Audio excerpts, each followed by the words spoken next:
So to begin with, ocean is considered to be a large reservoir of carbon. With the early discovery that marine and coastal ecosystems are responsible for nearly 47% of total carbon binding at the ocean sediments. Now, these ecosystems, the coastal ecosystems, grasped the global attention. The term blue carbon was coined in the report. You can see in the diagram. So the report is named as Blue Carbon, the Role of Healthy Ocean in Binding Carbon. It's way back in 2009. The term stands for the organic carbon captured and preserved by the ocean and other coastal ecosystems. Now, even though the definition of this term is very clear and straightforward, the blue carbon term delivers a more broader meaning. It stands out for the organic carbon in marine realm, but through this term, scientists also wanted to illuminate how marine ecosystems can be managed to achieve the greenhouse gas mitigation. So it has a diverse spectrum where earth and atmospheric sciences come into play. Environmental economics has a great deal to do with linking number of climate and conservation policies and decision making. So ocean has a multitude of ecosystems, but not all of them qualify to be considered as blue carbon ecosystems. There are several key criteria that need to be fulfilled to be eligible to consider as a blue carbon ecosystem. To mention few, the scale of greenhouse gas removal and emission involved with these ecosystems has to be significant. And the carbon storage within the ecosystem has to be in long term. And how we can align these ecosystems with the existing climate change mitigation, adaptation policies should be clear. So pertaining to the availability of data, IUCN has recognized only 3 coastal ecosystems as blue carbon ecosystem. So under that, we have mangroves, salt marshes, and seagrass beds. Both mangroves and salt marshes are partially inundated habitats that are located more towards the shoreline. But the seagrass meadows, these are completely inundated ecosystems we can find in the shallow coastal waters. Mangroves are woody angiosperms with high biomass stock, but the salt marshes and seagrass beds both are composed of herbaceous vegetation. Just to have an idea how these ecosystems are distributed throughout the world, we can see that the mangroves, which is indicated by the green color, it predominates in the tropical belt. And salt marshes are more towards the temperate and the subpolar latitudes. Seagrasses have a fair distribution, like patchy forms of distribution, and we see very concentrated distribution in the Mediterranean. What are the significant features of these ecosystems when we compare them to the terrestrial ecosystems? So the first thing to discuss is their aggressive carbon sequestration capacity. Main 3 blue carbon ecosystems, they are ranked as the highest carbon sequestering habitats in comparison to the others. So they do this by 2 folds, through the photosynthesis and through the sedimentation. These ecosystems, mangroves, salt marshes, and seagrasses, they have higher primary productivity rates. So they fix the carbon through photosynthesis and incorporate them into the biomass. And the entangled root and rhizome network, they can trap the allochthonous particles that are washed by the tides and enhance the sedimentation rates. So through the photosynthesis and sedimentation, the collective carbon sequestration capacity of the ecosystem is quite high. The next thing is the longevity of the carbon storage. Even though the accumulated biomass remained for a couple of years, the carbon buried in the sediments can remain intact unless disturbed for millennia. So this is a very noteworthy fact. It is coupled with the vertical sediment accretion capacity of these ecosystems. Unlike the terrestrial soil, which gets saturated with carbon, these ecosystems can stack the sediment on the top of the bottom layer, raising the seafloor. So the best example I could find to support these two points was the Posidonia oceanica meadows in the Spain and Rhizophora mangle mangroves in the Belize. So both these ecosystems are known to have more than 10-meter thick carbon deposits, where scientists believe that the age of this carbon is more than 6,000 years old. So here you can see in the picture of a Posidonia oceanica mat, which has been deposited throughout the millennia. And there are several levels, level 5, level 4, level 3. So I would like to mention few words about this Posidonia oceanica. It is considered as the crowning species of seagrass and endemic to Mediterranean. These plants, they have ability to form extensive seagrass meadows, and their roots and rhizome network is quite thick. So they can keep the deposits, the sediments intact for a very long period. Another factor to remember is our involvement with these ecosystems can get backfired sometimes. When disturbed, blue carbon ecosystems can have a transition from being carbon sink to active carbon source. Greater the capacity of these ecosystems in carbon capture, greater the capacity in storage and the stock they have, greater would be the resultant emission. So they can release the ancient carbon deposited within the sediments in the form of carbon dioxide and the worse, methane. Now, why do we need to consider these coastal muddy ecosystems as a treasure? Having said about the significance of the ecosystem in carbon capture and storage earlier, this value, this feature can be directly translated into monetary value through carbon credits, which I hope to discuss in the next couple of slides. But is that all? What else? Coastal protection. Now, these ecosystems can act as natural wave breakers or buffer regions. So they will dissipate the tidal energy, slow down the storm surges, and prevent the coast from being eroded. And again, they can act as breeding and feeding grounds for aquatic species and certain species of birds. So they can act as fish nurseries, which is quite important when it comes for commercial fisheries. There are a lot of evidences that higher fish stocks are prominent, higher fish stocks are visible close to the mangrove regions, close to the seagrass regions. And the extraction of raw materials by local communities. Mangrove forests are usually used by the local communities for the firewood. And during our field visits to salt marshes, we have seen how donkeys, cattle feed on the salt marsh ecosystems for fodder. And not only that, the local communities, they use these plants, the succulent plants, for medicinal and culinary purposes. These plants, which are colloquially known as lunugas, they use it for their cooking purposes. Then, as I already mentioned about the dense root network these ecosystems have, they have the ability to trap the impurities. So the surface runoff get purified, and they are somehow involved with the water purification as well. When it comes to the carbon credits, like we have heard a lot about the terrestrial carbon projects, the reforestation, afforestation programs, issuing carbon credits for forest ecosystems.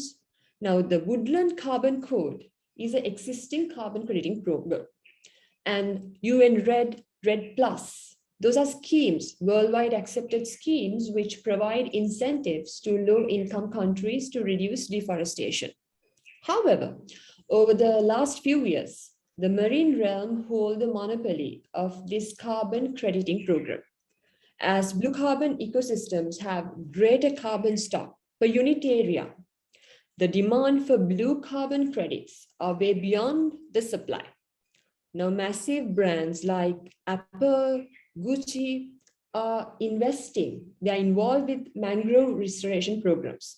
In Sri Lanka, we have the Dilma Tea currently contributing for a seagrass restoration program. So here in the diagram, in the picture, you can see a site where a mangrove restoration project taking place in the Caribbean coast of Colombia, funded by the Apple Corporation. So this is considered to be one of the largest restoration programs, where the company intend to restore 27,000 acres of mangroves to offset 1 million metric tons of carbon dioxide.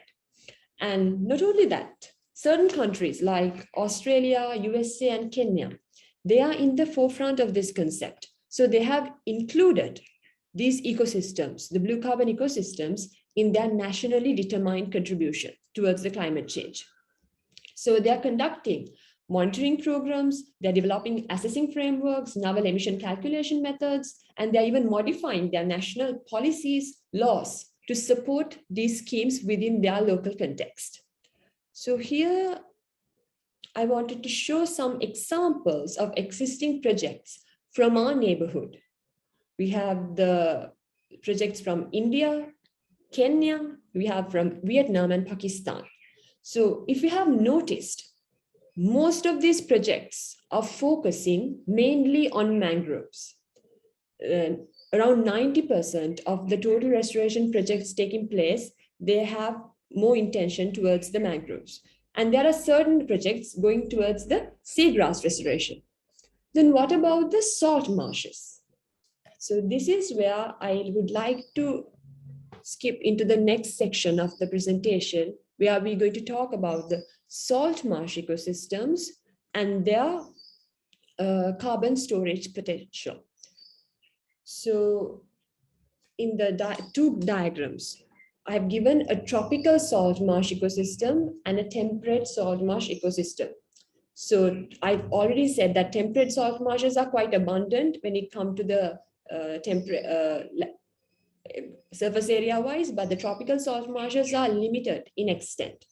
If you just compare the two pictures, you can see the structure of the both ecosystems are quite different. In the temperate salt marshes, we can see grass dominant vegetation, but the tropical salt marshes have more or less shrub dominant vegetation. And the tidal range of these temperate salt marshes are quite high, so they are even known as tidal salt marshes because of based on the amount of tide, based on the receival of the tide, these salt marshes, temperate salt marshes, are even classified as they indicate a clear zonation. They are classified as high marsh, intermediate marsh, low marsh. But we don't see similar zonation in tropical salt marshes. The tidal input we receive is comparatively low. And as we talk through the next set of slides, we are going to see more differences between these two ecosystems. And we are going to discuss, is it appropriate to use the exact assessing techniques, methods, and conversion factors that are used on temperate salt marshes to study the tropical ones? So here I have three pictures taken from three contexts. I just wanted to show the possible ecological succession for tropical salt marshes. Even though the tropical salt marshes are limited in extent, they are not going to stay as salt marshes throughout. So in humid climates, in humid conditions, salt marshes have the ability, they will be replaced by the mangroves. Under the arid conditions, salt marshes are likely to be converted into salt pans. So in Sri Lanka, the salt marsh belt extends from the Vankalai to Jaffna.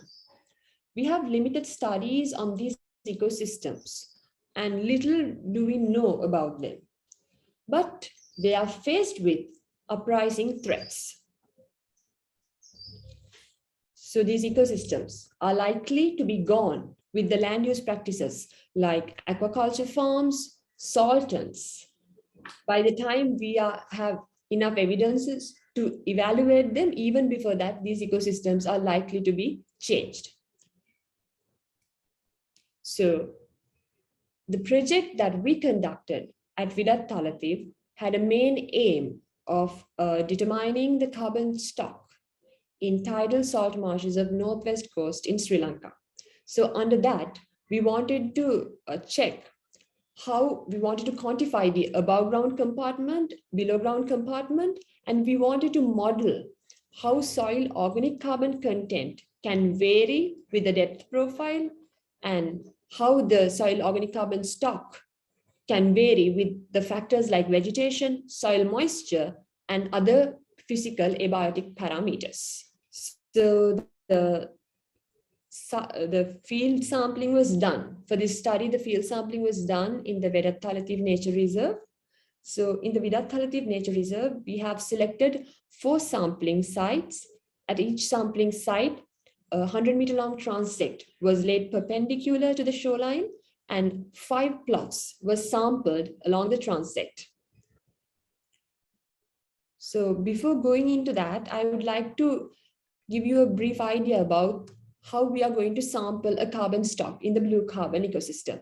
So there are 3 compartments to consider. First one is the above ground vegetation, where you find different forms of vegetation. And then we have the below ground carbon component, which is divided into below ground biomass and soil carbon stock. So the below ground biomass is quite prominent when the vegetation is composed of grass-like species because they have rich fibrous root network. So the below ground biomass often greater than the above ground vegetation component. But in our study, the below ground biomass, we didn't notice a considerable amount of below ground biomass. So what we did was we collectively sampled below ground biomass together with the soil carbon stock and collectively considered it as the below ground carbon. So in the above ground carbon stock, the salt marsh habitats are usually dominated by a single species. So in the region that we sampled, we found mainly the succulent species. So we considered 4 species that were quite dominant in the region to conduct our sampling. So we considered the Saliconia brachiata, Sueda maritima, Holosacea indica, and Sueda vermiculata. The samples in the field, what we did was we measured the height of the vegetation stands. And then we brought certain amount of samples into the lab. So in the lab, as you can see, we have air dried the samples, which were subsequently oven dried. So we have obtained the dry biomass of the samples. By using the height and the dry biomass, we can build an allometric relationship. And in the meantime, we wanted to calculate the carbon content of each species, how much carbon is stored in the biomass. So we have subjected a sample to elemental analysis. Using the species-specific carbon contents and height to biomass allometric relationship, we calculated the above ground carbon stock. When it comes to the below ground carbon stock, we have retrieved soil cores from both vegetated and non-vegetated plots. So in the soil core is maximum up to 50 centimeters. The extracted soil core is sectioned in definite intervals, and the soil sections were subjected to oven drying and combustion. So we found out the soil organic matter through the loss of ignition technique, and with the help of a carbon conversion factor extracted from the literature, we were able to calculate the below ground carbon stock. Moving on with the results. So our first objective was to quantify the above ground carbon stock. We were able to do this using a simple regression model that we used for the height to dry biomass relationship. So we have developed 4 regression models for the 4 sampling species, and we found out that these regression models are positive and statistically significant. The strength of the relationship. Each relationship is given by the R squared value. So we can see that they have variable strengths. Some have 0.78, some have lower values like 0.5. Now, the strength of this relationship can be altered due to the presence of flower stalks when the degree of branching is quite high, when the presence of lateral branches are quite high. Because what happens is when the biomass, when there is high stock of biomass or bulky biomass is accumulated within a short length, then the linearity between the height to dry biomass relationship is getting breached. So that were certain factors, that were certain shortcomings that we experienced during our research work, that this relationship may not be 100% credible because there are certain shortcomings when it comes to the other factors that are contributing. Then the carbon and nitrogen composition of the salt marsh species. So we have calculated carbon percentage of each plant that we sampled. So for total species average, we have obtained nearly 0.26 carbon percentage. Now, when we compare it with the standardized value given in the literature, it is nearly 0.45. So we can see a large disparity among the two standards. Now, the reason why we worked with the succulents, and the standardized values are basically made out of the work on grass species. So the succulents have less carbon compared to the graminoids. Now, when we conduct a research in a tropical landscape, if we borrow the carbon conversion factor from a temperate study and simply plug it into our equation, we can experience a large overestimation, which will cause a significant error in the calculation. So it's quite important that we use species-specific values that are common in our local context. When it comes to the variation of below ground carbon with depth, we can see the soil organic carbon decreases. There's a gradual decrease over the depth profile. And the topmost layer, it consists of the highest soil organic carbon stock. Now, the dry bulk density, it will increase with the depth. Dry bulk density is also known as the packing density. So the deeper layers of the soil have the bedrock and tightly packed sediments. Therefore, soil organic matter and dry bulk density are inversely proportional. When the soil organic matter is present, the packing density is less. We see soil as loose aggregates. Therefore, when soil organic content increases, we see the decreasing of the dry bulk density. And then we observed how the soil organic carbon stock vary in the presence of the vegetation. So according to the literature, soil organic carbon stock, the soil carbon stock is influenced by the vegetation. When the vegetation is present, soil organic carbon stock is high because of the litter fall and then the capturing of sediments through the root and rhizome network of the vegetation.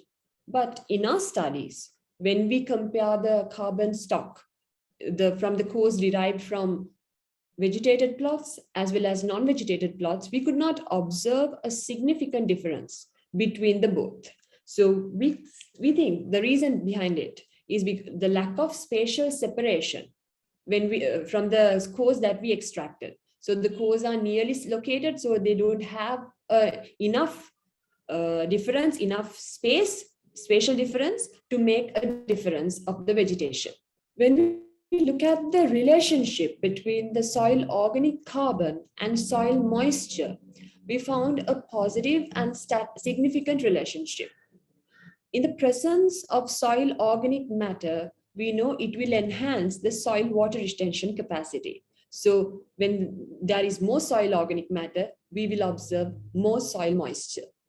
Then we observed the correlation, how the total organic carbon relate with the other physical parameters like pH, temperature, and salinity. What we found was only pH indicated a significant relationship and it was negative. So according to the literature, low pH values, they have the ability to alter the 3D structure of the organic matter, which will avoid the decomposition. But according to the literature, even though we didn't see a significant relationship, according to the literature, temperature and salinity are also considered as important contributory factors for the total organic carbon stock in a salt marsh. The total organic carbon stock of the total site. So when we compare, we observe that the site 3, it had significantly high total organic carbon storage compared to the remaining sampling sites.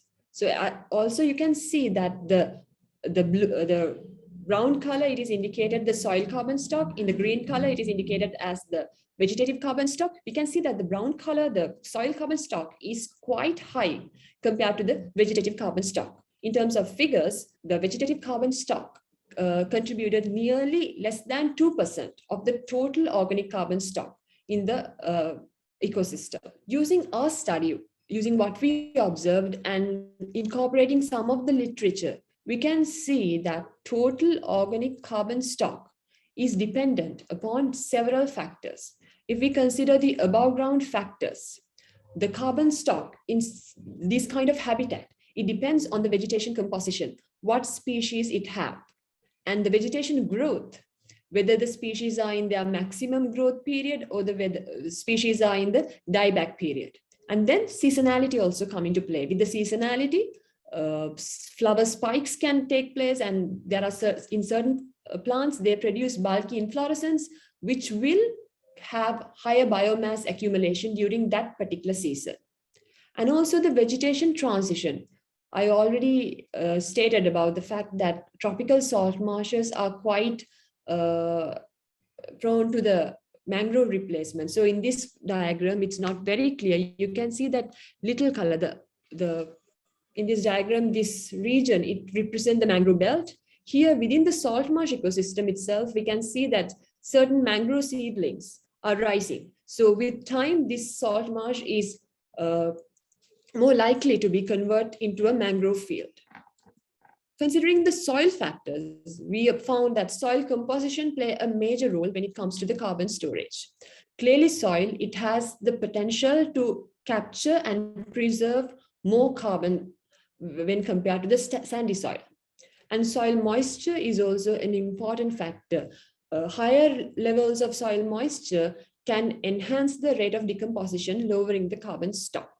Soil microbiota is also important because it depending on the soil microbiota, it decides the rate of decomposition. There are some other environmental factors as well when it comes to the temperature, because we live in the tropical region where the temperature play a main role in decomposition. Most of the tidal salt marshes in the temperate and the subpolar regions, they have very high carbon stocks compared to us because they don't have decomposition that much. But in our ecosystems, because of the higher temperatures, we experience decomposition in higher rates. And also the pH have an influence, as well as the tidal range, because sometimes the tide will bring particles, sediments that are not originated from the ecosystem itself. So with the tidal influx, the tides can bring particles that are originated from the mangrove belt, or that are originated even further, the seagrass meadows. So these particles will get deposited in the same ecosystem, and when we calculate, when we quantify, we will account these particles, the particles that are originated in some other ecosystems, we will calculate them into the same carbon budget. So now I have repeatedly said that the opportunities in blue carbon are quite high.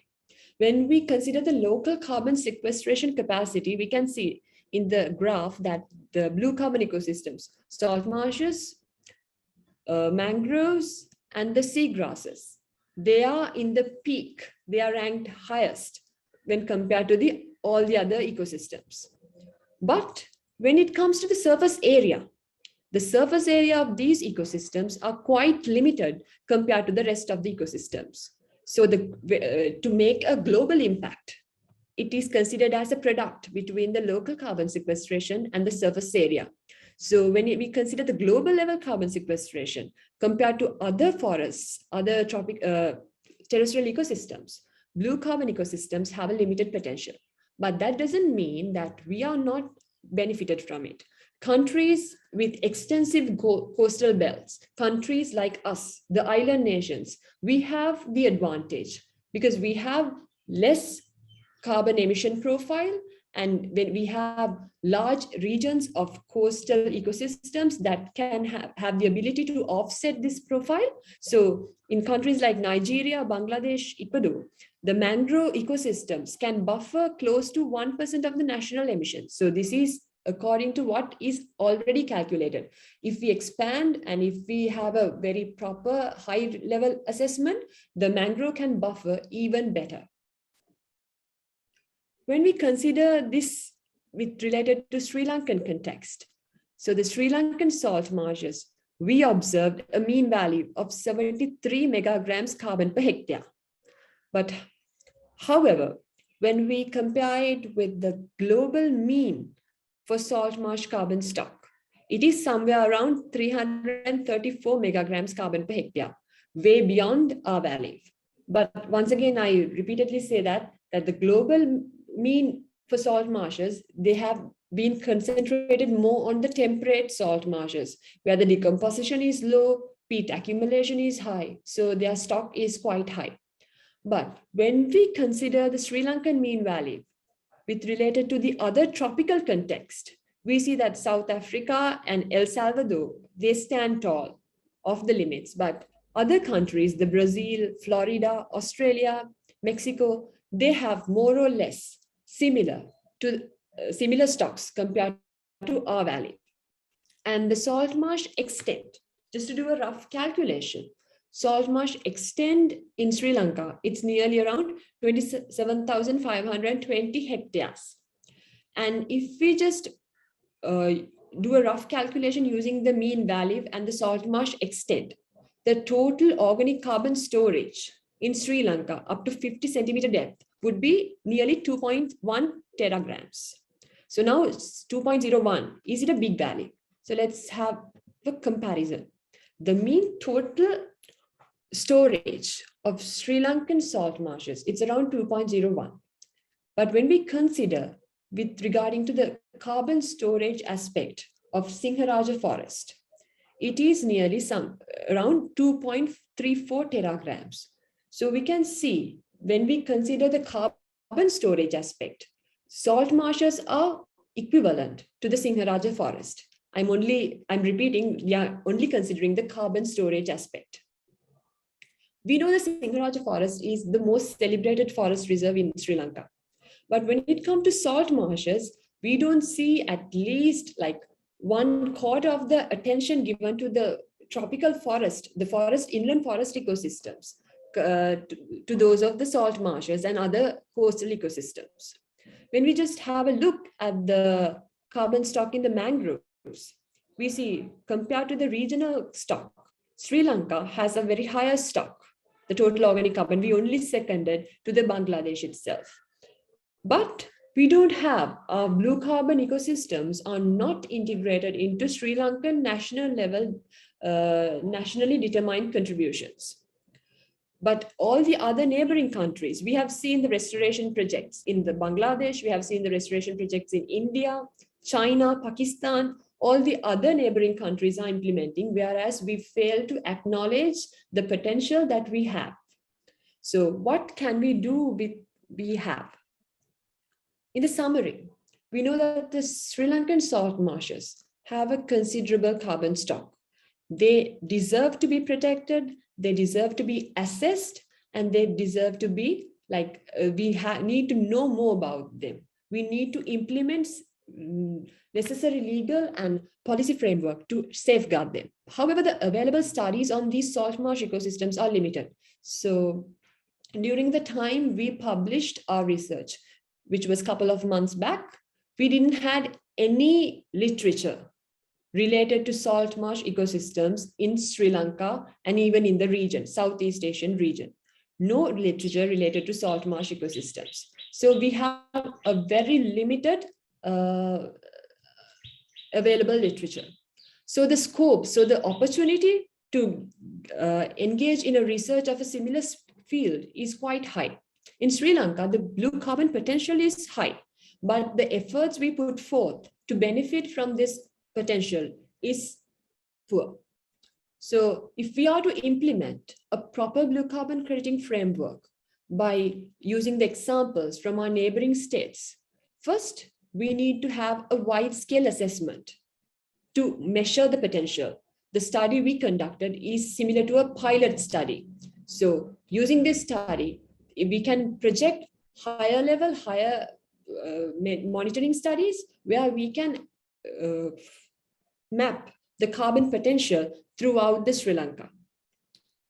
And we need to develop suitable methodologies for the local context. We see there are certain failures when we use the temperate ecosystems, the methodologies that were used to assess temperate ecosystems, and when we apply them into our local context, it will not fit properly. There are certain gaps and there are certain errors. So we need to develop suitable methodologies that will work fine with our local context. And also, it is quite important that we need support, that we gain support through policy and law enforcement, where we don't see inclusion of these ecosystems, the worthy ecosystems in our national level mitigation plans or any kind of policy framework. So we need to include them.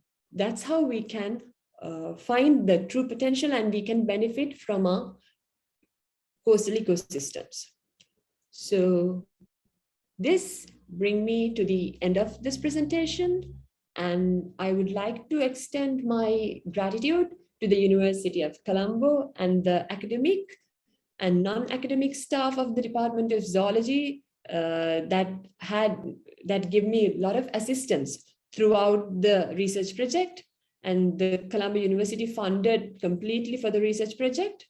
And we wanted to acknowledge the Department of Wildlife and Conservation who assisted us during the field surveys. So as we have an audience with juniors, I'd like to say that this research, it was a simple research on an undergraduate basis. But how did we go into a paper, into a publication that is worth of 7.9 impact factor?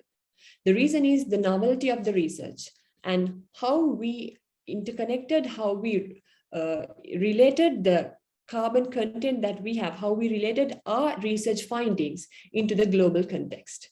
So that will be it. So thank you very much for your participation.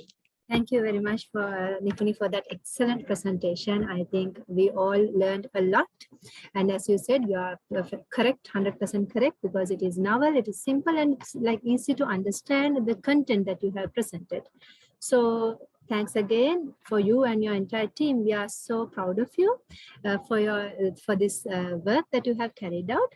So now the forum is open for any questions. So I highly appreciate the students. So you can come up with your questions and your clarifications with Ms. Nipuni. So you can ask questions now. I have one question just to start off with. So you have nicely mentioned about all the factors that is affecting the carbon storage in the soil marshes. So like you have explained like how the above ground factors and the soil factors, we have mentioned that. So like the terminology, so this is salt marshes, which is containing like, I think, high salt levels compared to other ecosystems. So how the salinity level is affecting the carbon storage in your field area? So madam, in our experiments, we were not able to see any kind of relationship affecting with the salinity. What I see was what I think is it's simply because now we were conducting research on a very limited landscape. So if we do it on a more sampling sites, we would definitely see a relationship with the salinity, because these ecosystems, they are the salt marsh vegetation species, they are primarily halophytes. So they need several the saline conditions to grow and to accumulate. But we could not, in our research, we could not find the relationship with the salinity. However, according to the literature, And there are certain studies that have conducted with different saline levels, but according to the literature, they propose that higher salinity levels can preserve the carbon deposits more, but not with our study. We didn't find out that. Okay. And you have showed that like the above ground vegetation, it has like comparatively less carbon storage compared to the below ground. Yes. So like I'm thinking like whether the salinity level, because that is the major like property, like if I remember correct, major property. So I'm thinking whether it is playing an important role. So compared to the vegetation level. When it comes to above ground vegetation, madam, it's actually the amount of wood deposited in the vegetation, because when it comes to the mangroves, they are quite woody plants. The above ground vegetation the biomass is quite high. So compared to the soil, mangroves have a comparatively high above ground carbon stock as well. Okay. But when we deal with the other ecosystems like salt marshes and seagrasses, they are above ground vegetation. They are herbaceous plants, so they don't have the wood to deposit carbon. So their above ground carbon stock is quite limited, but they have higher carbon stock when it comes to the soil. Soil. Okay. Thank you very much for that clarification. Heshi, this is not a question, actually a comment regarding Nipuni. Actually, as you said, we all should be very proud of her. The department is very proud of her. And she will be moving to Australia soon, I think, to continue her research in the same area. The start is given by our department. And now, would you like to add something, Nipuni, where you are planning to go next? Madam, so it is basically on the same field I have conducted the research. I'll be shifting to the blue carbon lab for the PhD. Nice. Congratulations, Nipuni, when you achieved it. And we are so proud of you. Like this is like the base you have like established, and you are like flourishing high. So this is you are a really great example for our department. Thank you. So since there's no questions, shall I share some of the difficulties that we faced? Yes, that's better. That's better. Yeah. So actually, this was a first-hand research. We didn't had literature, or we didn't had prior pilot studies to compare our studies. So first thing, the first barrier we had to overcome was to like monitor the study, how we are going to plan the study from a scratch. And that was like a daunting task. And then we had to kind of find the proper literature. So because salt marshes, we didn't had enough guides to find the floral species. We didn't had guides to kind of compare the carbon stock in previous studies. So this was first thing was to kind of having a sketch to do the research, how we are going to do it. And then there was a problem with this is a field study. So we have a problem with the financial situation. We have limited funds. So then we had to decide on which ecosystem that we are going to work with, on which part of the country we are going to work with, because we have to take care about the travel expenses and the research cost and a number of days we are going on field. So that was another difficulty we had to deal with. And then sorting permission from the government authorities, because we had to go through the wildlife department. So this is a nature reserve, so they don't allow human activities inside the nature reserve. So we had to sort a special permit to do the sampling. So those were some of the like new learning experiences for me as well, because I've never worked with government organizations before. So we had to write to them and we had to gain their approval and gain the permit, and then we have to go to the field and talk with the wildlife officers, the rangers, and ask for their knowledge. Where do you think would be the suitable sites for sampling? So that was a very novel experience for me as well. And then after bringing the samples into the lab, so then happened the COVID restrictions, the travel restrictions. So we could not come into the university. So we had to keep the samples like in the refrigerator for nearly around 1 month. Luckily, we were able to process the vegetation samples beforehand the travel restrictions. So before the curfew, we could process the vegetation, but the soil samples had to wait in the refrigerator for around 1 month. Then one by one, we have to we had a limited workforce, only myself doing the sampling. So then again, it's a difficulty to conduct the soil processing all by myself. So those are some difficulties, and those are the learning points, I think, where I had to undergo through the trial and error. And sometimes the samples are burned by the time I realize this is the wrong method. So then again, I had to find a new method. So those are, I think, done the solid research with all these trial and error method. Yes. So I think those are some helpful tips for the juniors. Yes, I think I'm agreed with you, because it's not an easy task to complete a research, to carry out a research. I mean, in an undergraduate level, you have to face a lot of struggles, as you mentioned. So we are so proud of you, how you handle all this situation and how you came up with this kind of amazing paper out of it. So this is a really good example. I really had help from Krishantini, the advisors. Yes. Krishantini, do you have anything to tell us? Can you hear me? Yes, Krishantini. Yeah, madam. Thank you very much, Nipuni, for your very good study and good presentation. So I want to ask one thing. So is there any specific reason to choose the West and Northern region in this study? So the thing is, I wanted to do, when I was thinking of doing, I wanted to do sample on a blue carbon ecosystem. First, I was thinking on doing it in the seagrasses. But then, considering the lack of literature, I thought, right, we'll do it on the salt marshes. But in salt marshes are quite prominent in the northwestern region. In other parts of the country, like in Hambantota, in Putlam, so those parts we have very patchy distribution, but when it comes to the northwestern coast, we see a kind of a belt-like distribution. So that's why we decided to work on the northwestern coast. Okay, thank you very much. Right, congrats again, Nipuni, and it's a job well done. And I would like to, on behalf of our general club people like Professor Sampa Seneratne, Dr. Sachin Amalsekara, and from our department, we would like to congratulate and wish you all the best, you and your entire team, for your future endeavors. And be contact with us, and I wish you all the best, to your future studies as well. Okay, thanks a lot, and Thank you. stay safe, everyone. See you.